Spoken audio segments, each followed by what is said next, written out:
Hello, welcome to another AQA A-level Physics multi-choice question. If you want to try to answer this question yourself, please pause the video now.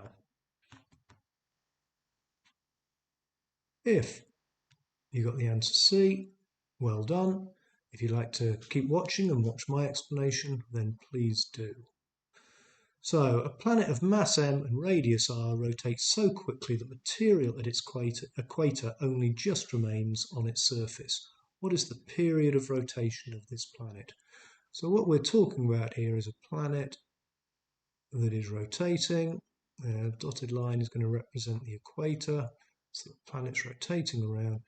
And if material or a person stood at the surface, there would only just be enough centripetal force to keep them on the surface of the planet. So let's have a look. The force on the person is going to be equal to the gravitational constant multiplied by big M, the mass of the planet, little m, the mass of the person, over the radius of the planet squared. I'm using the notation big M and big R here because that's what they've given us in the question. And that must be equal to the centripetal force.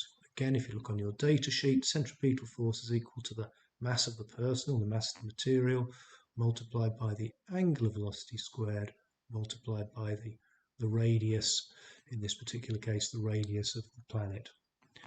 So that's definitely a true statement, but if we look at the answers here, we can see there is no angular velocity involved here. So we need to find another term for angular velocity. Well, again, on your data sheets, angular velocity is given by 2 pi multiplied by the frequency.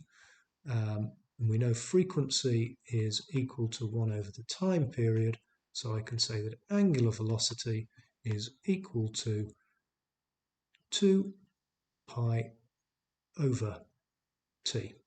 So what I'm going to do is I'm going to substitute 2 pi over t into this equation, and I'm also going to do a bit of simplifying by getting rid of these m's and multiplying both and dividing both sides by big R.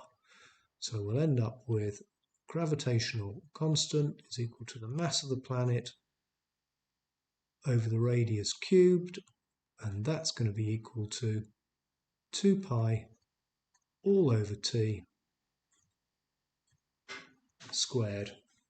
So now I'm going to take reciprocals of both sides and square roots of both sides, and that's going to leave me with the time period is equal to 2 pi multiplied by the radius cubed over the gravitational constant and the mass of the planet, and all of that it's square rooted.